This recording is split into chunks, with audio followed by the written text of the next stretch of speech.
The morning sun barely touched the horizon when Harold Mason found the foal.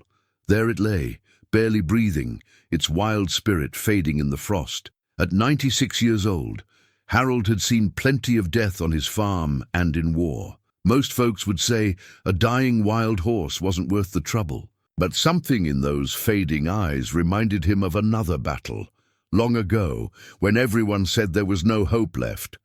Harold's weathered hands, still strong after all these years, gently touched the foal's cold neck.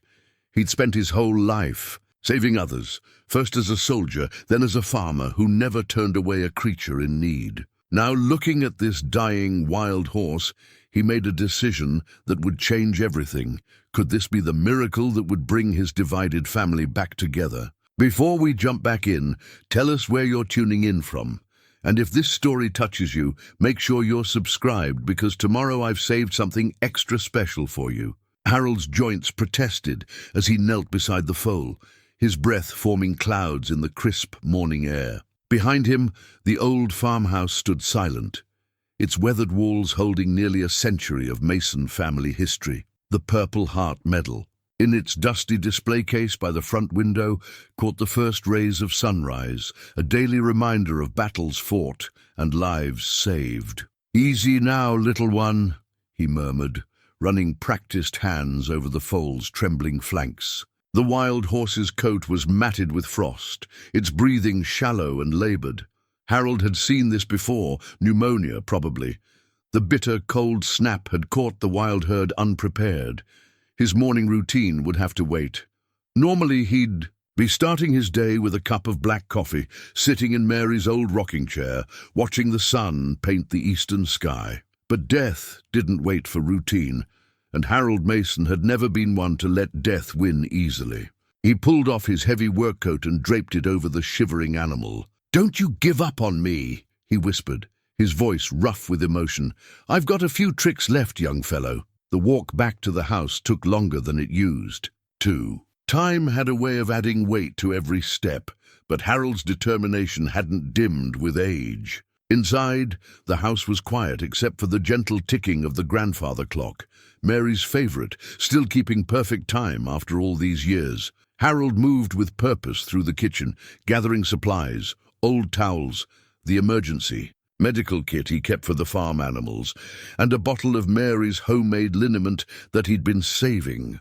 The recipe had been passed down through generations of farming folk, and he'd seen it work miracles before. As he worked, his mind drifted to Thomas. His son would know exactly what to do. He was a veterinarian after all, but they hadn't spoken in nearly 2 years, not since that bitter argument about selling the farm. "Too much work for a man your age," Thomas had said, as if 96 years of life had somehow made Harold less capable of knowing his own mind. The thought of his son brought a familiar ache, sharper than his arthritis. The Mason family had worked this land since Harold's grandfather first broke ground in 1922. 3 generations had weathered dust storms, economic downturns, and changing times. Now Harold was the last Mason standing on these 500 acres, watching the modern world encroach a little more each year. He gathered his supplies in an old wicker basket, another of Mary's touches that he couldn't bear to change, and made his way back to the foal. The sun was higher now, bringing a hint of warmth to the frozen ground. The wild horse hadn't moved, but its eyes followed Harold as he approached, showing a spark of life that made his heart lift. "That's it," he encouraged, setting down his supplies. "You've got fight in you.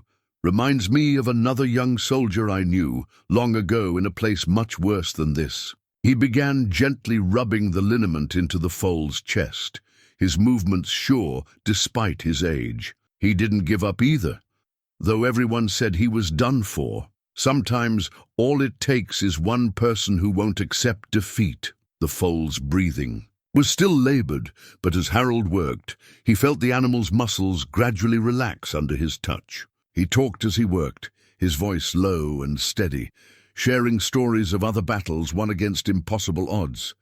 The sun climbed higher, the frost began to melt, and somewhere in the distance, a meadowlark began its morning song. Harold knew he should call Thomas. Pride was a luxury he couldn't afford, not with a life hanging in the balance, but as he reached for his old flip phone, he'd never seen the need for anything fancier. He paused. The last time he'd called his son, Thomas had started in immediately about retirement communities and quality of life options. The foal nickered softly, drawing Harold's attention back. Those eyes, dark and intelligent, seemed to look right. Through him. "You're right," he said with a slight smile. "Sometimes we old-timers have to prove ourselves all over again." He flipped open the phone and dialed the number he still knew by heart, even after all this time. The phone rang 4 times before going to voicemail. Harold listened to his son's professional greeting, Dr. Thomas Mason, Large Animal Veterinary Services, and felt the familiar mix of pride and sadness. He left a message, keeping his voice steady despite the emotion threatening to break through. "Thomas, it's your father. I've got a situation here with a wild foal.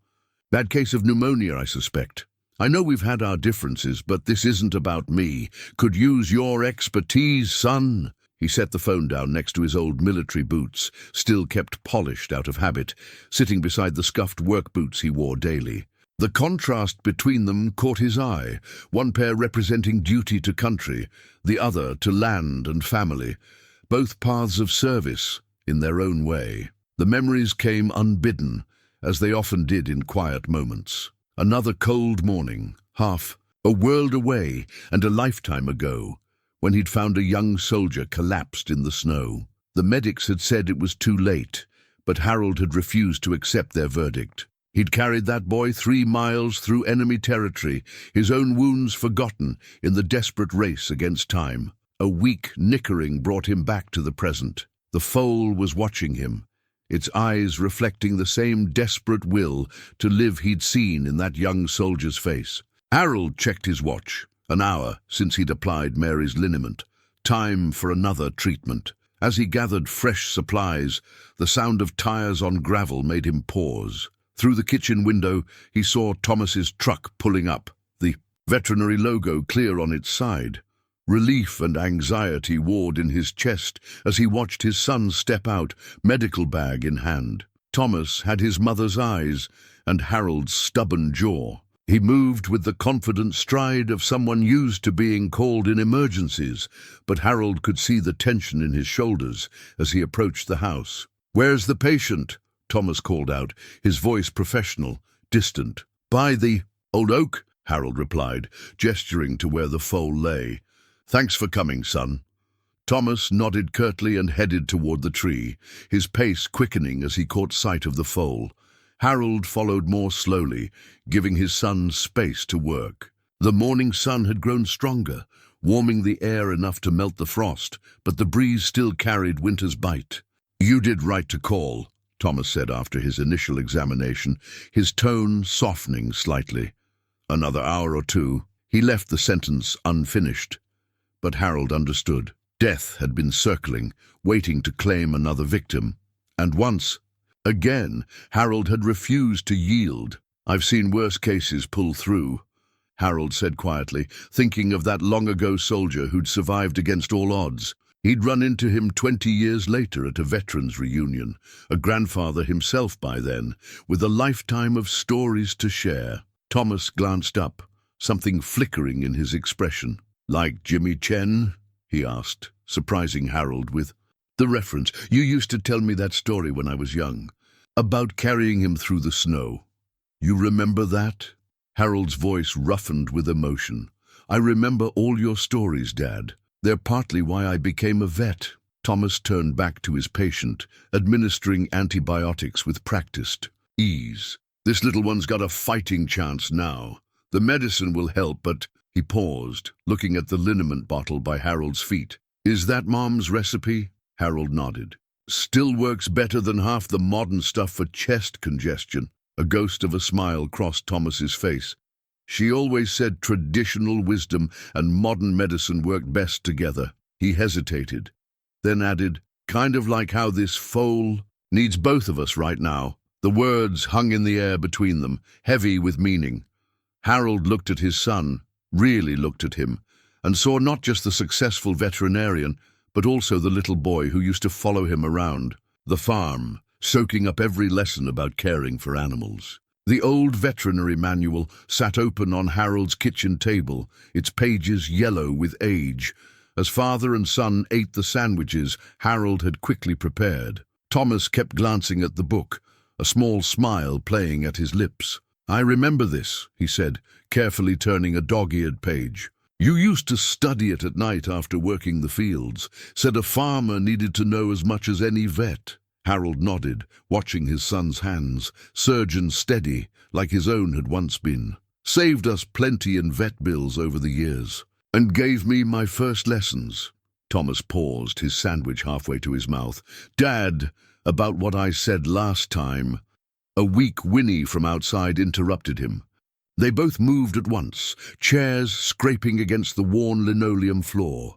The foal had tried to stand, its legs trembling with the effort. Thomas reached it first, his professional mask slipping back into place. "Easy there, little one," he murmured, running expert hands along the foal's legs. "You're not ready for that just yet." Harold watched his son work, recognizing his own gestures in Thomas's movements. The gentle touch, the soothing voice, the careful attention to every sign of distress or improvement. Mary had always said Thomas was more like his father than either of them would admit. "The antibiotics are helping," Thomas reported, "but we're not out of the woods. That liniment of Mom's is keeping the congestion loose, which is crucial, right? Now," he straightened up, wincing slightly, "we'll need to monitor through the night. I can call the clinic, have them cover my morning appointments." "You don't have to," Harold said quickly. "I can manage." Thomas met his father's eyes. "I know you can, Dad. You've been managing everything alone for 3 years, but..." He gestured at the foal. "Mum's liniment and my antibiotics, remember? Working together?" The words echoed Mary's wisdom, and Harold felt the weight of them settle in his chest. She would have known exactly what to say in this moment. She always did. "Your old room's still made up," Harold offered quietly.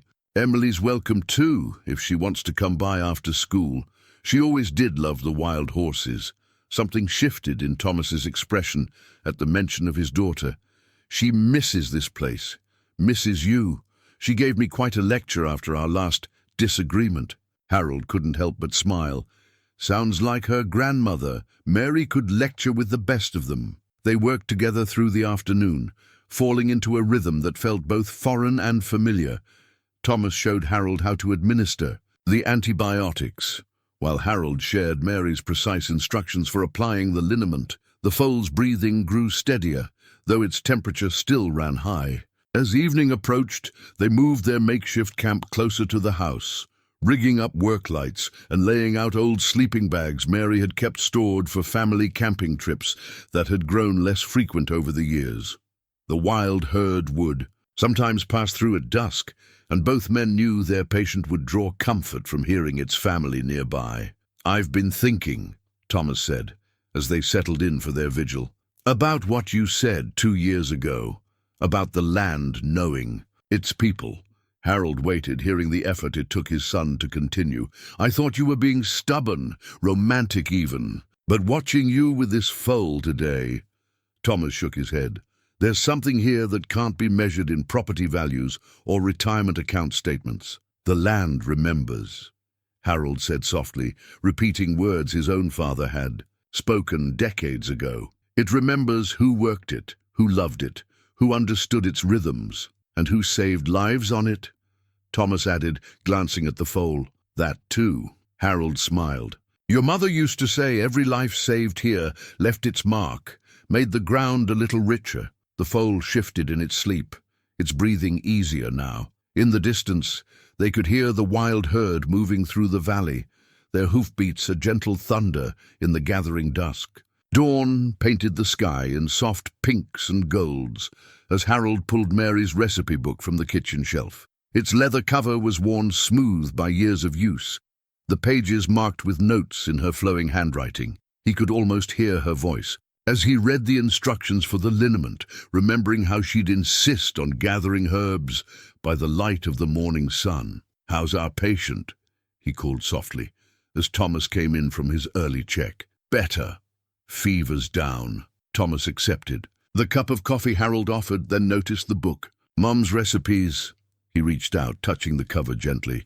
I didn't know you still had this. Never could bring myself to pack it away. Harold opened to a dog-eared page. Your mother wasn't just treating symptoms. She understood healing, meant treating the whole animal, body and spirit. Thomas nodded, reading over his father's shoulder. Like this note here. Lavender for calm, eucalyptus for breath, but love makes the medicine work. Pure Mom. They gathered their supplies together. Thomas's modern medications in their precise doses, Harold's carefully mixed herbal preparations. The foal greeted them with more energy than the day before, its eyes brighter, its breathing less labored. Look who's feeling stronger, Harold said, kneeling beside the young horse. His joints protested, but he ignored them. The foal nickered softly, pressing its nose against his hand. Thomas worked methodically, checking vital signs and administering medications. The antibiotics are doing their job, but... He paused, watching as Harold applied the liniment with practiced strokes. There's something about that combination that's making a real difference. Your mother would say it's because we're working together. Harold smiled, remembering. She always said healing happened best when old wisdom and new knowledge joined hands. The morning light strengthened as they worked, revealing the first signs of spring in the distant hills. A meadowlark called, and somewhere in the valley, the wild herd answered the dawn with thundering hooves.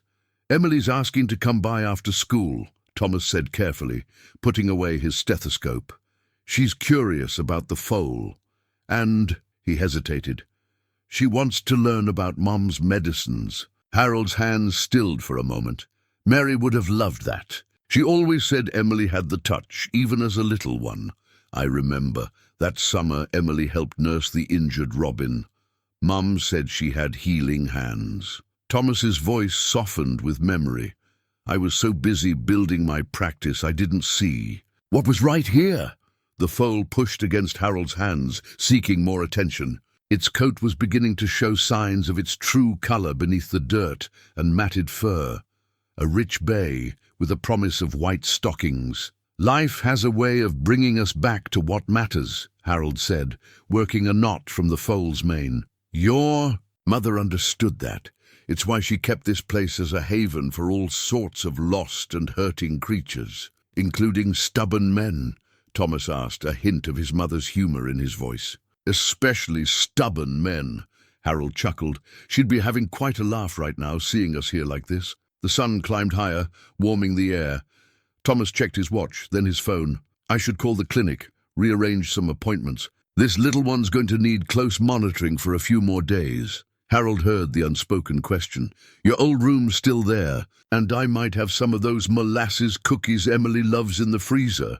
Your mother always kept a batch ready, just in case. Thomas smiled, really smiled, for the first time since arriving. Some things never change. The important things. Shouldn't, Harold replied, watching as the foal dozed off under their combined care, its breathing deep and even at last. The cracked family photo caught Emily's eye the moment she walked into the farmhouse. She'd never seen it broken before. It had always hung perfectly straight on the wall, a testament to happier times. Now, the glass was spiderwebbed in one corner, as if the frame itself was acknowledging the family's fractures. I've been meaning to fix that, Harold said, following her gaze. At 13, Emily was already as tall as her grandmother had been, with the same determined set to her. Chin, Dad says you have a sick horse, she said, dropping her backpack by the door. Her eyes were bright with curiosity and something else. Hope, maybe. A wild foal, Harold corrected. Found it yesterday morning. Your father's been helping me. Treat it. Emily's face lit up at the mention of her father's involvement. He cancelled his appointments. He never cancels appointments. Thomas appeared in the doorway, medical bag in hand. Some things are more important than appointments, sweetheart. He shared a look with Harold that spoke volumes about changing priorities. Outside, the foal had managed to sit up, supported by hay bales Harold and Thomas had arranged. Emily approached slowly, her movements careful and deliberate, just as Mary had taught her years ago when approaching nervous animals. "It's beautiful," she breathed, kneeling at a safe distance. The foal regarded her with interest, its eyes clearer now that the fever had broken. "Your grandmother would say it has an old soul," Harold said, watching his granddaughter's face soften with wonder. "She could always tell." "I remember," Emily said quietly. "She used to let me help with the injured animals. Said I had the touch." She glanced at her father. "You were always too busy to come see." Thomas flinched at the gentle accusation. "I was wrong about a lot of things, Em." Harold watched them, seeing Mary's influence in how Emily waited, how she held the silence until her father continued. "I thought," Thomas paused, choosing his words carefully, "I thought I was doing the right thing, focusing on building the practice, but I forgot what Mum always said about balance. 'A life of all work and no roots grows shallow,'" Emily quoted, and Harold's heart tightened at hearing Mary's words in his granddaughter's voice. The foal nickered softly, drawing their attention. Emily looked to her father, then her grandfather, asking permission with her eyes. "Slowly," Thomas instructed, his professional tone softened by pride. "Remember what I taught you about approaching injured animals, and what your grandmother taught you about letting them choose to trust," Harold added. Emily nodded, inching forward on her knees. She began humming softly, the same lullaby Mary used to sing to nervous creatures. The foal's ears pricked forward, interested. "That's it," she murmured. "We're all friends here." Harold watched as his granddaughter gradually made her way closer to the foal, her patience a mirror of Mary's. Thomas stood beside him, tension visible in his shoulders. "She's a natural," Harold said softly. "Like Mum," Thomas agreed. "I should have brought her here more often. After Mum passed," he shook his head, "I thought it would be too hard. Mary would say the hard things are usually the most important." Harold watched as the foal stretched out its neck, touching its nose to Emily's outstretched hand. "Sometimes it takes the innocence of youth to show us the way back." Emily's delighted laugh floated across the yard, a sound that had been missing from the farm for too long. The foal, sensing her joy, responded with a quiet nicker. "Grandpa," Emily called, not taking her eyes off the foal. "Could you show me how to make Grandma's liniment? Dad says it's helping." The question hung in the air, like a bridge being rebuilt, connecting past to present, old wisdom to new understanding. Thomas touched the cracked photo frame gently. "Maybe we could fix this too," he said. Together, Emily spent the evening carving a small wooden horse, her hands moving with focused precision as Harold taught her to work the soft pine. The wood shavings curled around her feet like pale question marks, each cut revealing more of the figure within.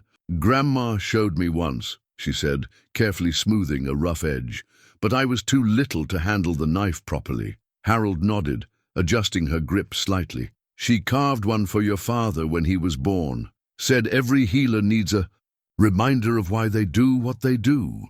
Through the window, they could see Thomas checking on the foal one last time before dark. The young horse was stronger now, managing to stand for short periods. Its wild spirit was returning with its strength.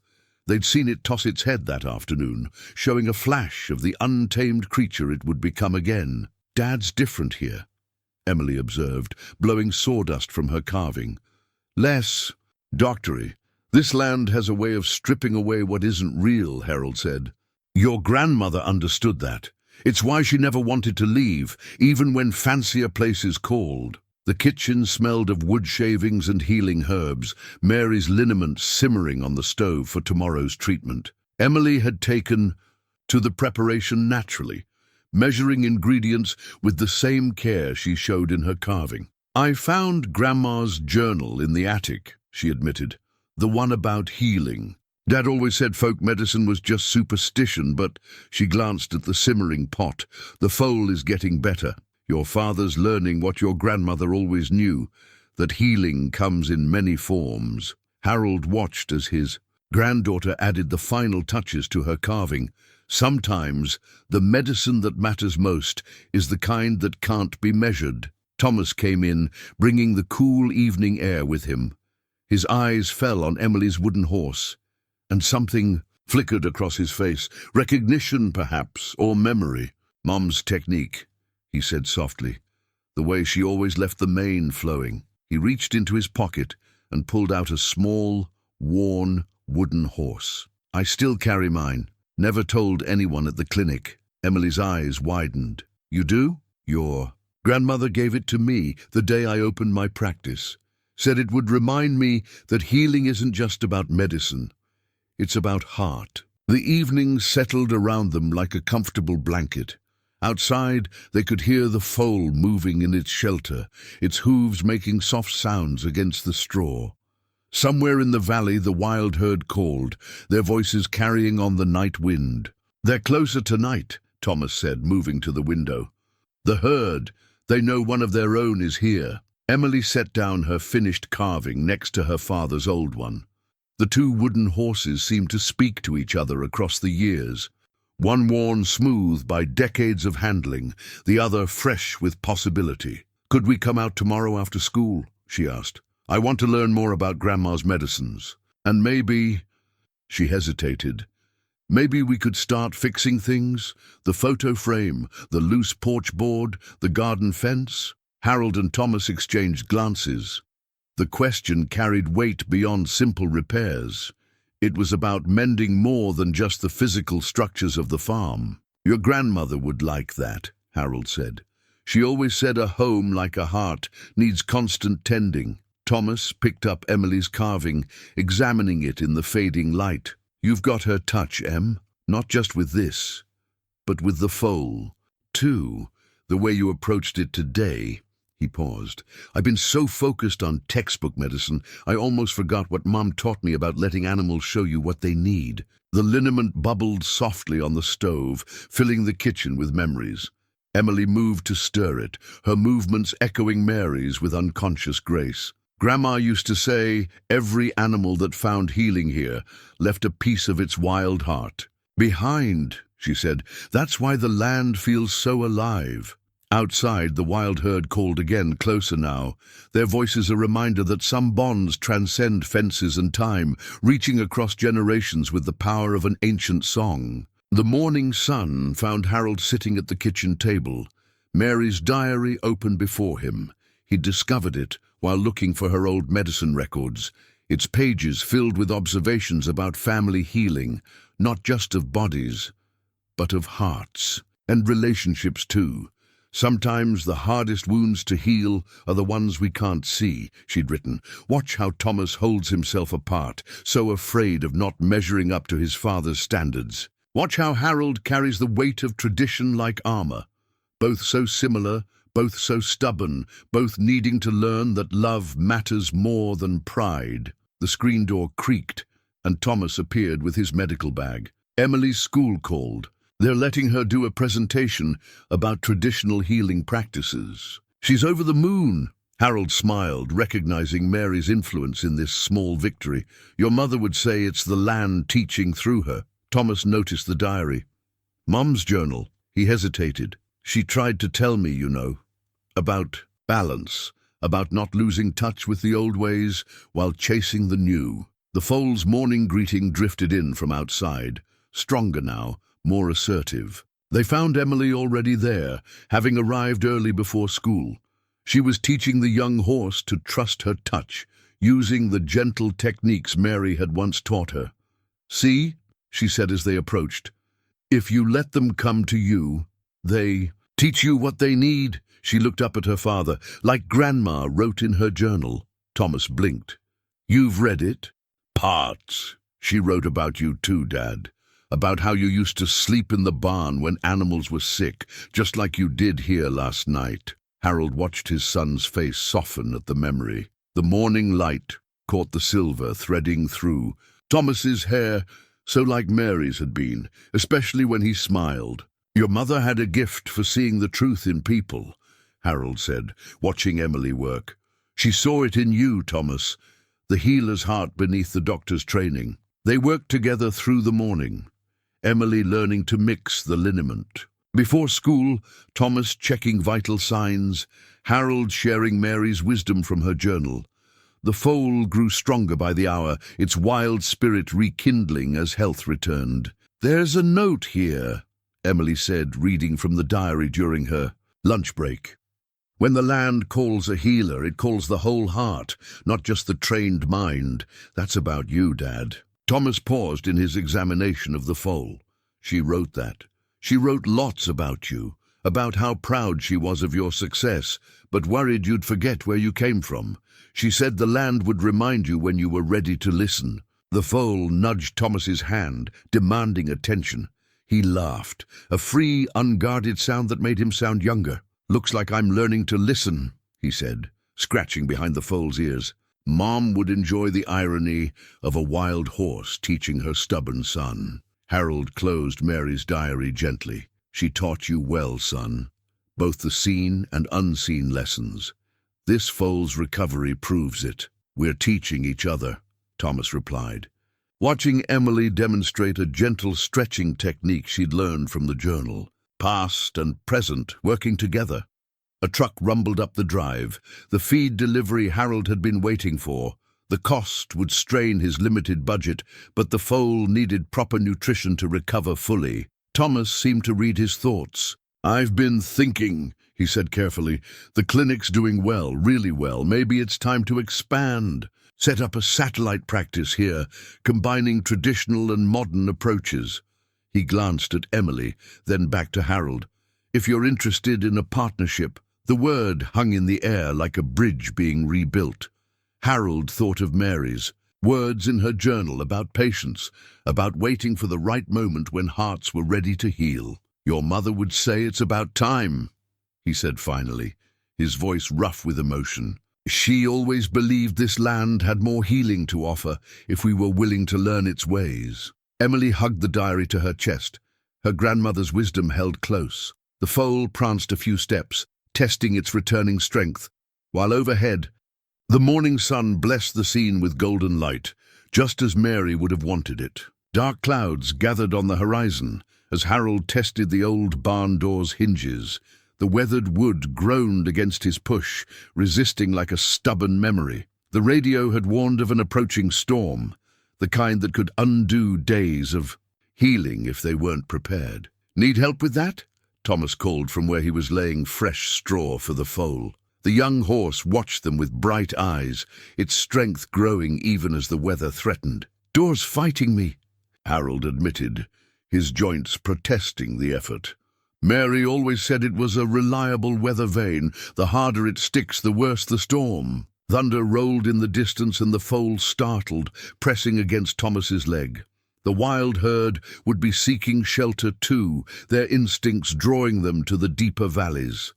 Harold could feel the pressure dropping, an old wound in his shoulder aching with the change. "Emily's school is letting out early," Thomas said, checking his phone. "Storm warning's been upgraded." He hesitated. "Dad, maybe we should move the foal to my clinic. Better facilities, climate control." "No," Harold's voice was firm. "Moving it now would do more harm than good. This barn's weathered worse storms than this." But even as he spoke, a gust of wind caught the door, slamming it against the wall. The foal reared in fear, nearly knocking Thomas over. Harold moved with surprising speed, his hands finding the young horse's neck, his voice steady despite the rising wind. "Easy now," he soothed. "You're safe here." Thomas watched his father work, recognition flickering in his eyes, just like that time with the Morgan mare during the tornado warning. "You kept her calm all night." "Your mother stayed with us in the barn," Harold remembered, singing those old hymns she loved. "You were just a boy, but you wouldn't leave the mares." Sighed. The storm's edge reached them, fat drops of rain striking the roof like bullets. Emily appeared in the doorway, windblown and breathless, her backpack clutched to her chest. "The bus dropped us early," she explained. "Is the foal okay?" Another thunderclap, closer now. The young horse trembled, but Harold's hand remained steady on its neck. Emily moved closer, humming one of Mary's songs, the same one they'd used that night with the Morgan mare. "The wild herd," she said suddenly, pointing through the rain. Dark shapes moved in the valley below, drawing closer to the farm's boundaries. "They're coming this way." Thomas squinted through the downpour. "They're seeking higher ground. The valley must be flooding." Harold felt the weight of the moment. The storm, the frightened foal, the approaching herd. Mary would have said it was the land itself, bringing things to a head, forcing decisions that had waited too long. "We need to open the south pasture," he said. "Give them a safe place to wait out the storm. Dad, that's your best grazing land. It's shelter they need, son. Same as we're giving this little one." Emily was already moving, pulling on the chain that would open the far gate. The wind caught her hair, making her look startlingly like her grandmother in the stormy light. "Some things matter more than grazing land," she called over the wind, echoing Mary's words from long ago. Thomas looked at his father, then at his daughter. The foal pressed closer, seeking comfort as the storm intensified. In that moment, Harold saw his son make a choice, one that had been building since he first answered the call about a dying foal. "I'll help Emily with the gate," Thomas said. "You stay with our patient. Mum would never forgive us if we left it alone now." Through the rain-streaked windows, they could see the wild herd drawing closer, their powerful forms moving like shadows through the storm. The foal called out, a sound of recognition, of belonging, and somewhere in the thunder, Harold could have sworn he heard Mary's laugh, warm and knowing. The old weather radio crackled with static as the storm intensified. Harold kept one hand on the foal while watching Thomas and Emily through the barn's rain-streaked windows. They were struggling with the pasture gate, their forms barely visible, through the downpour. "Almost got it!" Emily's voice carried faintly over the wind. The gate groaned open just as the first of the wild horses reached it, their hooves thundering against the rain-soaked earth. The foal grew increasingly agitated as it heard its herd approaching, torn between fear of the storm and the call of its family. Harold spoke softly, continuously, the same way he'd heard Mary do countless times during stormy nights. "There, and coming back for you," he murmured, "but you're not strong enough yet, just a little longer." Thomas and Emily burst through the barn door, rain-drenched and breathless. The wild herd streamed into the south pasture behind them, manes flying in. The wind, their powerful bodies seeking shelter from the storm. "The lead mare," Emily gasped, pushing wet hair from her face. "She's the foal's mother. I saw her looking this way." The foal confirmed her observation with a high-pitched whinny that was answered immediately from the pasture. Thomas moved to block the barn door, but Harold caught his arm. "Let her come," he said. "Mary always said you can't keep a mother from her child." As if summoned by his words, a magnificent bay mare appeared in the doorway. She stood for a moment, water streaming from her coat, eyes fixed on her foal. The young horse trembled with excitement, but stayed pressed against Harold's leg, too weak to run to her. "Easy now," Thomas said, his vet's instincts warring with respect for wild things. "Nobody needs to get hurt here." The mare stepped into the barn with deliberate grace, her movements careful, despite her obvious concern for her foal. Emily started humming one of Mary's songs again, the melody barely audible over the storm. "She remembers this place," Harold said suddenly. "Look at her left foreleg, that old scar. She was one of Mary's patients, must be 3 years ago now." Thomas studied the mare.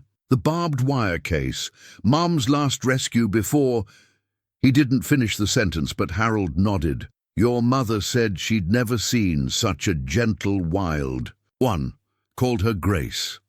The mare, Grace, moved closer, nickering softly to her foal. The young horse responded, but didn't pull away from Harold's touch, displaying a trust that brought tears to Emily's eyes. "Like you said, Dad," Thomas whispered, "the land remembers who helped heal it." A tremendous crack of thunder shook the barn's foundations. Emily jumped, but neither the mare nor foal startled. They were focused entirely on each other, on the reunion happening despite the storm's fury. Grace finally stood next to her foal, her nose touching its neck, checking its condition. To everyone's amazement, she then gently nudged Harold's hand, acknowledging his care of her child. "Well, I'll be damned," Thomas breathed. "In 15 years of veterinary medicine, I've never—" "Some things can't be learned from books," Harold said, carefully stepping back to give the mare more space. "Your mother understood that. The land, the animals, they teach us if we're willing to learn." Emily had her phone out, recording the moment with trembling hands. "For my presentation," she explained, "about how old wisdom and new knowledge can work together." The storm raged around them, but inside the barn, something profound was taking place. Grace allowed Thomas to check her foal's vital signs, standing patient and calm as he worked. The young horse seemed to draw strength from its mother's presence, standing straighter, breathing more easily. "She's choosing to trust us," Emily said wonderingly. "Both of them are." Harold watched his son work, seeing how he blended his professional expertise with the gentle touch Mary had taught him so long ago. The mare accepted his care as naturally as she accepted the shelter of the barn, while outside, her herd waited. Out the storm in the pasture, Mary had always kept ready for emergencies. "Your grandmother used to say that true healing only happens when we remember we're all part of the same story," Harold said, as thunder rolled overhead and Grace nuzzled. "Her foal, looks like we're finally learning what she meant." Harold's worn boots left wet tracks on the barn floor as he made his final check before dawn. The storm had passed, leaving behind a world washed clean and new. His joints ached fiercely from the night's work, but the sight of Grace curled protectively around her foal made it worthwhile. "You should rest, Dad." Thomas's voice came from behind him. "You've been up all night." Harold started to wave off the concern, but the world suddenly tilted. He reached for a support beam, his fingers brushing empty air as his legs gave way. Thomas caught him before he hit the ground, his doctor's hands swift and sure. "Emily, get my bag!" The world spun in grey waves as Harold tried to focus. He could hear Grace's concerned nickering, feel the rough wood of the barn wall against his back as Thomas lowered him carefully to the floor. "I'm fine," he managed, but the words came out slurred. "Just tired." "Like hell you are." Thomas's professional mask cracked, revealing raw fear beneath. "Your pulse is racing, and you're white as a sheet." Emily appeared with the medical bag, her face pale in the early light. "Grandpa, call an ambulance," Thomas ordered, pulling out his stethoscope. "Tell them possible cardiac event." "No hospitals," Harold protested, trying to stand. His body betrayed him, refusing to respond properly. "The foal is fine," Thomas said firmly, pressing him back down. "Grace is here. The herd is safe in the pasture, and you are going to let us help you for once in your stubborn life." Harold could hear Emily on the phone, her voice trembling but clear as she gave directions to the farm. Strange how much she sounded like Mary in that moment, the same calm strength under pressure. "Your mother," he said, fighting to keep his thoughts clear, "she always said I'd work myself to death one day." "Don't you dare," Thomas growled, taking his blood pressure. "You don't get to drop this partnership idea on me and then check out." "Emily needs you. I need you." The grey edges of Harold's vision darkened. He could feel his heart stuttering in his chest like an old engine fighting to turn over. Through the fog, he saw Grace raise her head, her wild eyes fixed on him with ancient wisdom. "The land," he managed. "It needs you," Emily finished, kneeling beside him. "It needs you, Grandpa. We all do." The sound of sirens pierced the morning quiet. The foal startled, but Grace kept it calm with a gentle touch of her nose. The same way Mary used to settle nervous animals, with a single touch. "Dad," Thomas's voice cracked, "I'm sorry for staying away, for not understanding. Please just hold on." Harold wanted to respond, to tell his son there was nothing to forgive, but the darkness was pulling him under.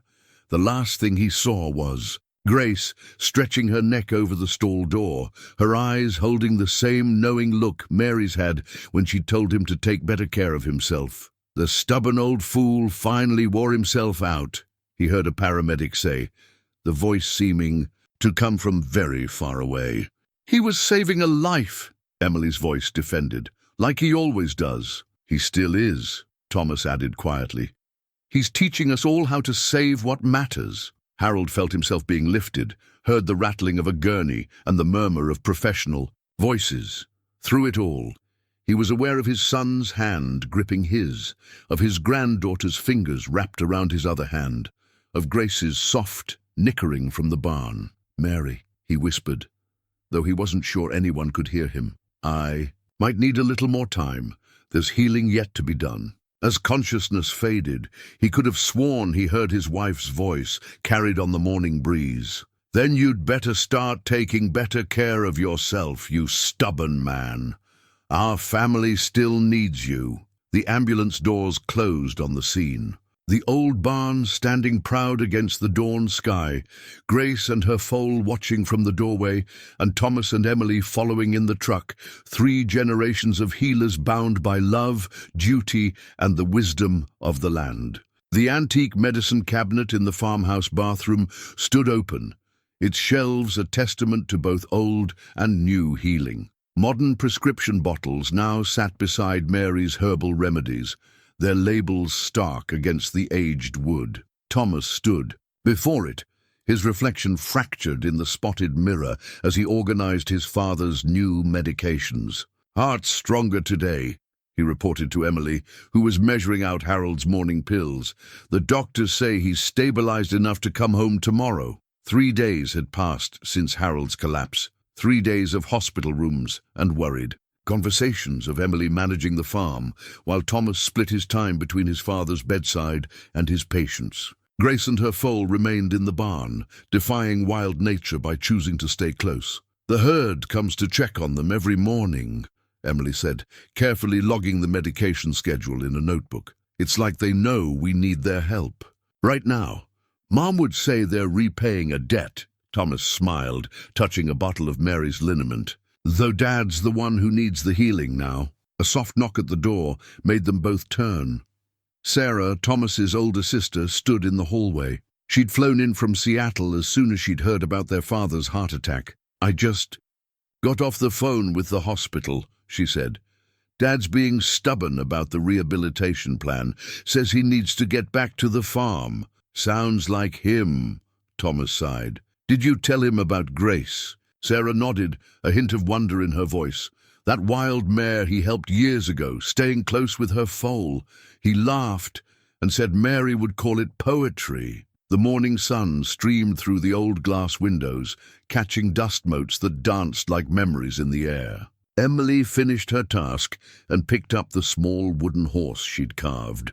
She'd been taking it to the hospital each day, adding small details between visits. "We could bring the rehabilitation here," she suggested suddenly. "Dad's clinic has the equipment.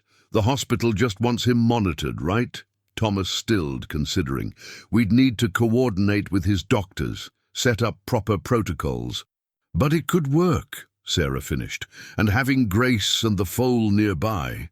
She trailed off, remembering how their father's face had lit up at the mere mention of his wild patients. "It's what Mom would have done," Emily said quietly. "Found a way to heal everything at once." They gathered Harold's things together, comfortable clothes, Mary's old cardigan that he'd insisted on having at the hospital, the wooden horse that now bore intricate details of flowing mane and watchful eyes. The medicine cabinet stood open. Behind them, old and new remedies sharing space, just as Mary had always said they should. Through the window, they could see Grace in the morning light, her foal prancing beside her with increasing strength. The wild mare raised her head, nickering softly as if encouraging them in their plans. "You know what this means," Sarah said, watching her brother's face. "If we bring Dad here for rehabilitation, I'll need to be here more," Thomas finished. "Maybe it's time to make that satellite clinic idea real. Emily's already showing a gift for the work." His daughter looked up sharply, hope bright in her eyes. "Really? Your grandmother always said healing runs in the blood." Sarah smiled. "Looks like she was right. They moved through the old house, preparing for Harold's return. Sarah opened windows to let in fresh air, while Emily arranged Mary's healing herbs in vases. "For the spirit," she explained, just as her grandmother had taught her. Thomas paused in the living room, where the cracked family photo still hung. The morning light fell differently now, somehow softening the break in the glass, making it look less like damage and more like a pattern of connecting lines. "We'll fix that too," Emily said, coming to stand beside him. "Everything's healing now." Outside, the wild herd called from the south pasture. Grace answered them, her voice strong and sure, while her foal echoed with growing confidence. The dear sounds carried through the open windows like Mary's old hymns, a reminder that healing came in many forms, all of them intertwined, all of them necessary. The old fence post by the barn bore decades of markings, notches that measured the growth of generations of Mason children. Harold ran his fingers over them as he took his prescribed morning walk, Thomas hovering nearby like a concerned shadow. 2 weeks had passed since his return from the hospital, and every day brought small victories. "Here's where we marked your height the summer you decided to become a vet," Harold said, touching a particular notch. "Your mother added a little D next to it, for doctor." "I remember," Thomas replied softly. "She said she'd known since. I was 5 watching me with the injured birds." Movement caught their attention. In the paddock, Emily was teaching the foal to accept a halter, using the gentle techniques she'd learned from both her father's modern training and her grandmother's diary. Grace watched attentively from nearby, her trust in the family now absolute. "She's a natural," Harold observed, his voice carrying pride. "Just like her grandmother." "And her grandfather," Thomas added. "I've been watching her with Grace and the foal. She has your patience, Dad. The way you taught me, firm but gentle, letting them choose to trust." Harold leaned against the fence post, not from weakness now, but in contemplation. The morning sun warmed his face as he watched his granddaughter work. His heart beat steady and strong in his chest, each beat a reminder of time's precious gift. "Your mother wrote about this," he said, "about how healing flows through generations, changing shape but keeping its essence. Modern medicine, traditional wisdom. She said they're like 2 hands working together." Emily's delighted laugh carried across the yard as the foal willingly accepted the halter, nuzzling her palm for treats. Grace approached the fence where Harold and Thomas stood, her wild eyes now gentle with recognition. "The clinic plans are finalized," Thomas said quietly. "Contractors start next month on the addition. Sarah's handling the permits from Seattle." He paused. "Are you sure about this, Dad? Turning half the barn into a rehabilitation facility?" Harold smiled, reaching out to stroke Grace's nose. "Your mother always said this land had more healing to give. Maybe this is what she meant, a place where old and new medicine work together, where wild and tame meet in trust." The sound of a car on the gravel drive announced Sarah's arrival. She'd been flying in every weekend, helping with the plans, rediscovering her connection to the land. Now she emerged from her rental car carrying rolls of blueprints. "The contractor had some questions about the barn conversion," she called, making her way toward them. And Emily's teacher called. They want her to present her traditional healing project at the state science fair. Emily looked up at her aunt's voice, beaming with pride. The foal pressed against her side, no longer afraid of human contact, but still maintaining its wild spirit. Grace watched the interaction with maternal satisfaction. "Look!" Emily called. "She's ready to learn groundwork. Dad, will you show me how? And Grandpa, could we use some of Grandma's lavender oil? She wrote that it helps build trust." Thomas glanced at Harold, silent permission passing between them. "I've got time before afternoon rounds. Dad, you can supervise from your chair. Doctor's orders." Harold settled into the cushioned rocking chair they'd placed by the paddock, Mary's old quilt across his lap despite the warm morning. From here, he could watch his family work together, blending the best of old and new ways. Sarah spread the blueprints across a weathered table, pointing out where the rehabilitation equipment would go, how they'd preserve the barn's historic character while adding modern necessities. The plans showed more than just renovations. They showed a future where the Mason legacy would continue, evolving without being lost. "Your mother would approve," Harold said, touching the blueprint's edge. "She always said true healing means growing stronger without losing your roots." The morning unfolded before them, Emily learning from her father, Sarah planning the barn's transformation, Grace and her foal demonstrating how trust could bridge any divide. And through it all, Harold felt Mary's presence in every gentle breeze, every wise word passed down, every small miracle of healing. The new halter hanging beside Harold's old cavalry gear in the tack room told a story of its own. Hand-braided by Emily using techniques from both modern training manuals and her grandmother's diary, it represented the bridge between wild and tame that the Mason farm had become. "The foal's strong enough for real training now," Emily announced at breakfast, spreading honey on her toast the way Mary had always done.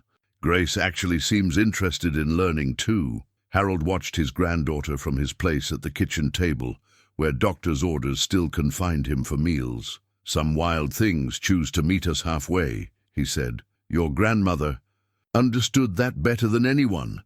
Thomas looked up from his clinic schedules, his reading glasses, a recent concession to age, perched on his nose. "The contractors finished the barn's foundation work yesterday. We could start gentling. Programs for wild horses once it's complete." The idea hung in the morning air like a promise. Through the window, they could see Grace and her foal in the paddock, no longer patient but not quite wild either, existing in a space between that Mary would have called perfectly balanced. "I've been reading Grandma's journals," Emily said, pulling out a worn notebook. "She wrote about a theory she had, that some horses are born to be bridges between worlds. She called them threshold creatures." Sarah, who had decided to extend her stay indefinitely, looked up from her laptop where she'd been managing the clinic's permits. "Mom always did see deeper meanings in things. Remember how she said Harold was a threshold creature too, a bridge between the old ways and the new." The morning sun streamed through windows that had recently been washed clean of years of dust, part of the gentle rehabilitation activities Harold was allowed. Outside, the foal demonstrated its growing strength with a series of playful bucks that made Grace toss her head in apparent pride. "Watch this," Emily said, rising from the table. She stepped outside and made a soft clicking sound.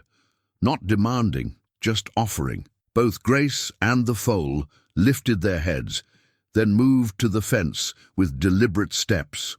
The wild mare allowed Emily to stroke her neck while the foal pressed against the girl's side, seeking the treats it had learned to expect. "Never thought I'd see the day," Thomas murmured, watching through the window.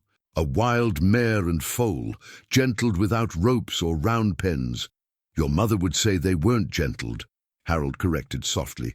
"They chose to trust. There's a difference." Emily demonstrated this difference as she opened the paddock gate.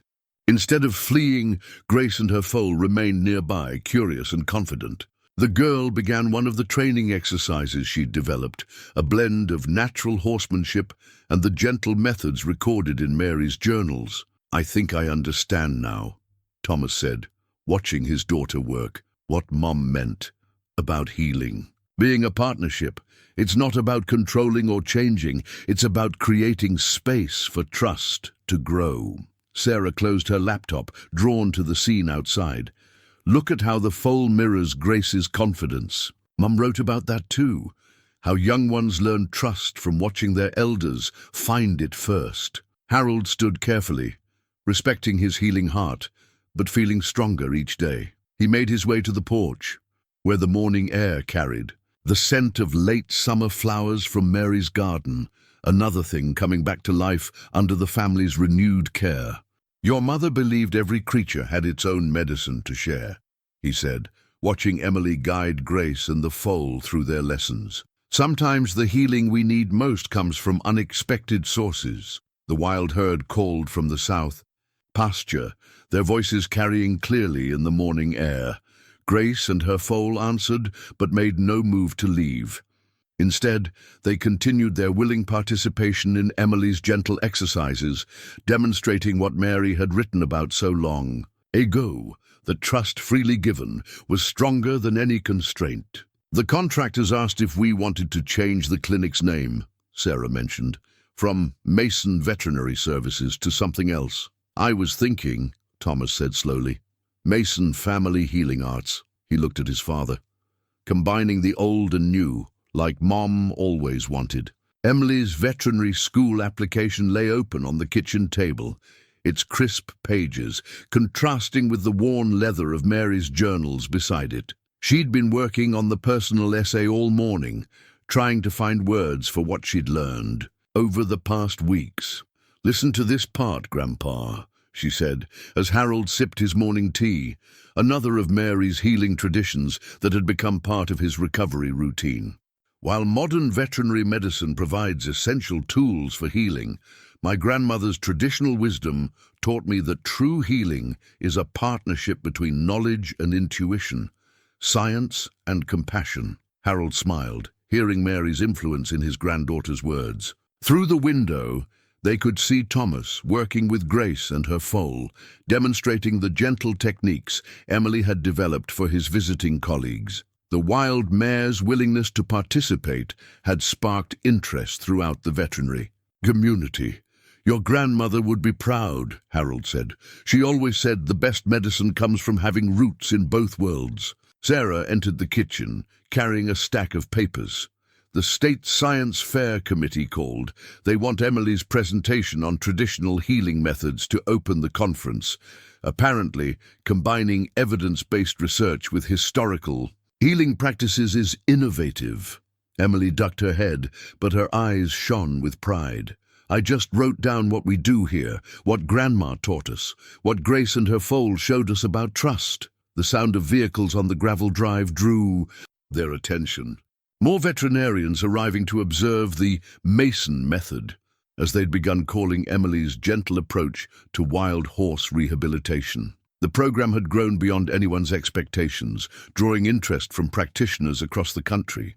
"Did you ever think," Sarah asked, watching the cars park near the newly renovated barn, "that Dad's heart attack would lead to all this?" Harold touched his chest, where his healing heart beat steady and strong. "Your mother would say everything happens in its own perfect time, even the hard things, if we're willing to learn from them." Thomas came in, his face flushed with excitement. "The foal just demonstrated the new trust exercises perfectly. Dr. Anderson wants to implement the program at her wild horse sanctuary in Montana." He noticed Emily's application. "Working on the essay?" Emily nodded. "I'm trying to explain how everything connects. Grandma's wisdom, your medical knowledge, Grandpa's experience, the land itself. How healing isn't just about fixing what's broken, but about building trust and understanding." "Speaking of building," Sarah interjected, "spreading out the latest clinic plans, the contractor says we can start the final phase next week. The rehabilitation wing will be ready for winter patients." Harold watched his family gather around the plans, each adding their own vision to the future of the Mason legacy. The morning sun streamed through windows that now bore Emily's carefully tended herb boxes, medical plants chosen from Mary's journals, their healing properties validated by Thomas's research. Grace nickered from outside, drawing their attention. The wild mare stood at the kitchen window, her foal beside her, both waiting for Emily's morning training session. Their presence was a testament to how far they'd all come. Wild and tame, old and new, finding balance together. "We should add this to your essay," Thomas suggested, watching his daughter gather her training tools. "How a dying foal brought a family back together and helped us discover a new way of healing." Emily paused, her hand on Mary's journal. "Grandma wrote something about that. Here, true healing spreads like ripples in a pond, touching everything it passes. Sometimes what needs healing most isn't what we first set out to fix." Harold stood carefully, his strength returning more each day. Your mother also wrote that every generation adds its own wisdom to the story.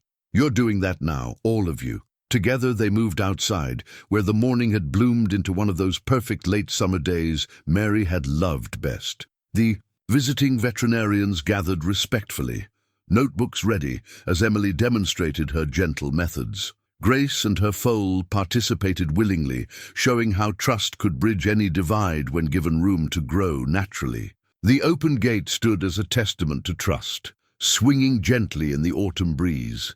Harold watched from his customary chair as Emily removed the halter from the foal, for what they all knew might be the last time. The young horse had grown strong and confident over the past months, its wild heritage calling more strongly with each passing day. "It's time," Thomas said softly, standing beside his father. "Grace has been restless since the herd moved back to the high country." Emily nodded, though her hands lingered on the foal's neck. Grandma wrote about this too, how the hardest part of healing is knowing when to let go. The morning mist was lifting from the valley, revealing the distant mountains where the wild herd roamed. Grace stood alert, her ears focused on some far-off call that only she could hear. The foal pranced beside her, strong and healthy, showing no signs of the dying creature they'd found that frost-covered morning.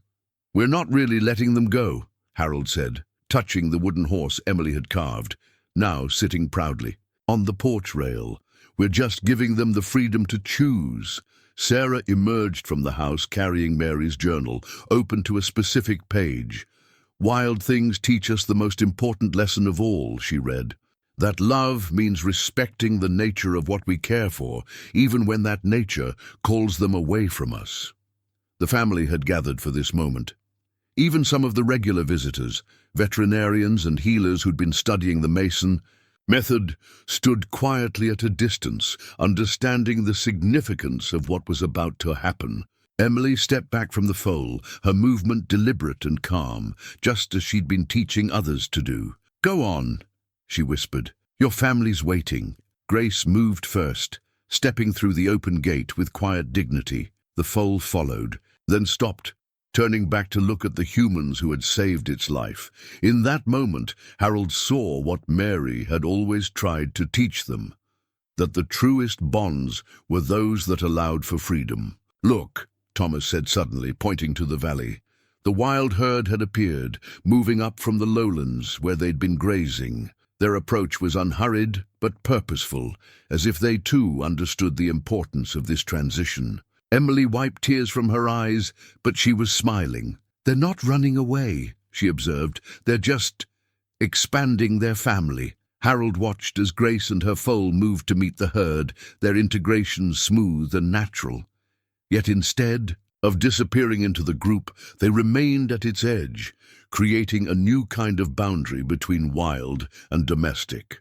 "Threshold creatures," Sarah remembered, quoting their mother's term. "Not just bringing us together, but showing us how to exist between worlds." The herd began to move toward the mountain trails, but Grace and her foal lingered, maintaining that perfect balance between departure and connection. The young horse reared playfully, showing off its strength one last time for its human friends. "We'll see them again," Thomas said with certainty. "The winter storms will bring them back to the south pasture. They know where to find healing, if they need it." Harold stood carefully, his heart strong enough now for such moments. "Your mother would say they've become part of the land story now, like all of us." The family watched together as Grace and her foal finally turned to follow their wild kin, but their departure didn't feel like an ending. The gate remained open, a symbol of the new understanding they'd all reached, that some bonds grew stronger when given the freedom to stretch. "The clinic's first official rehabilitation patients arrive next week," Thomas reminded them. "Thanks to Grace and this little one, we know exactly how to help them." Emily gathered her training notes, which had grown into a comprehensive guide blending medical knowledge with traditional wisdom. "And we'll keep learning," she said. "Every animal teaches us something new." The morning sun broke fully through the mist, illuminating the scene. The open gate, the renovated barn, the herb garden thriving under Emily's care, and the wild herd. moving freely between two worlds, carrying the Mason legacy of healing into the future. The sunrise photo of 3 generations of Masons sat newly framed on the clinic wall, taken the morning after Grace and her foal rejoined the wild herd. In it, Harold stood straight and strong between Thomas and Emily, the renovated barn behind. In them and the distant mountains touched by dawn's first light. "Your mother would have loved this," Harold said, adjusting the frame slightly. The rehabilitation wing was opening today, its blend of modern equipment and traditional healing spaces, exactly as Mary had once imagined. The waiting room filled slowly with their first official patients, a limping ranch horse, an elderly sheepdog, and most surprisingly, a young deer brought in by the local wildlife officer. Word had spread about the Mason family's unique approach to healing. "Did you ever think," Sarah asked, organizing intake forms that combined standard medical histories with questions about the animal's emotional well-being, "that finding a dying foal would lead to all this?" Emily looked up from where she was explaining gentle handling techniques to a nervous horse owner. Her veterinary school acceptance letter had arrived yesterday, but she'd already arranged to continue working at the clinic during breaks. "Grandma anew," she said confidently. "Listen to what she wrote the year before she died." She pulled out the worn journal, now officially part of their training materials. "This land has more healing to give if we're brave enough to let it show us how." Thomas emerged from examining the deer, his modern medical expertise now perfectly balanced with the traditional wisdom he'd rediscovered. The wildlife officer saw Grace and her foal with the herd yesterday. Said they're teaching the other horses to trust humans from a distance, exactly what we need for safer wildlife rehabilitation. The morning light streamed through windows bordered by Emily's thriving herb gardens. Inside, the clinic hummed with activity, traditional treatments being documented for modern research, gentle healing methods being taught to visiting veterinarians, and most importantly, families learning to trust their own instincts about their animals' needs. Harold sat in his designated chair, no longer from medical necessity, but as the elder statesman of this healing place. His heart beat strong and steady as he watched his family work, each in their own way, all contributing to something larger than themselves. "Mr. Mason," a young veterinary student approached, notebook in hand. "Would you tell us again about the morning you found the foal? About how you knew not to give up?" Before Harold could answer, a familiar nicker sounded from outside. Everyone moved to the windows, where Grace and her foal stood at the edge of the property. The young horse, now nearly grown, pranced with vibrant energy, while its mother watched the clinic with knowing eyes. "They still come to visit," Emily explained, to the student. "Usually when we have new patients who need encouragement. Grandma would say, they're reminding us that healing is a choice that has to be made freely," the deer in the treatment room called out. And remarkably, Grace responded. The wild mare's presence seemed to calm the injured creature, demonstrating again the bridge they'd built between domestic and wild. "That's what I knew that morning," Harold said, answering the student's question. "That healing isn't something we do to animals or to each other. It's something we create space for, something we invite." Sarah, who had finally decided to move back permanently to help manage the expanding clinic, added, "Mom always said true healing touches everything it passes. Look at us. We came together to save a foal and ended up healing ourselves." Thomas nodded, watching his daughter begin her morning rounds, combining his medical protocols with Mary's traditional treatments. "And now we're teaching others to do the same." The ripples keep spreading. Outside, Grace and her foal moved away, heading back to their herd. But their departure no longer carried any sadness. They were part of the larger healing circle now, their story woven into the land's ongoing legacy. The young student wrote quickly in her notebook, trying to capture everything. "So the Mason method isn't just about treating animals." "No," Harold smiled, touching the family photo. "It's about remembering that every creature, human or animal, wild or tame, has its own way of healing. Our job is simply to help them find it. 1 year later, Harold stood in the morning frost, watching new grass push through the earth where he had found the dying foal. The land had completed another cycle of seasons, each one bringing its own kind of healing. The clinic had flourished beyond their expectations. Emily's research on traditional healing methods had won not just the state science fair, but national recognition. Thomas split his time between his downtown practice and the rehabilitation center, while Sarah managed the growing interest in their family's approach to healing. "Dad!" Emily's voice carried across the yard. "They're coming!" Harold turned to see the wild herd approaching through the morning mist. At their head ran Grace, her coat gleaming with health, and beside her, her foal, now a strong yearling showing its mother's same gentle wisdom. The family gathered on the porch, Thomas with his morning coffee, Sarah with her tablet full of the day's appointments, and Emily wearing the stethoscope Mary had once given her father. They watched together as the herd moved gracefully into the south pasture, no longer seeking shelter or healing, but simply coming home. "Your mother was right," Harold said softly. "The land remembers who helped heal it." The yearling broke away from the herd, trotting to the fence where Emily waited. Their bond remained, transformed but unbroken by time and freedom. Grace followed, nodding her greeting to the family that had saved her child. New patients would arrive soon, both wild and domestic, each carrying their own needs for healing. The Mason family would help them all find their way, using the wisdom of the past and the knowledge of the present. The morning sun broke through the mist, touching everything with golden light. Harold felt Mary's presence in the warmth, in the soft nickering of horses wild and tame, in the love that had healed not just a dying foal, but an entire family. "Ready for another day?" Thomas asked, touching his father's shoulder. Harold smiled, his heart strong and sure. "Always," he said, "there's still healing to be done." The yearling reared playfully, celebrating life and freedom and the bond that had made both possible. Its wild heart beat in perfect rhythm with the pulse of the land, a testament to love's power to heal across all boundaries.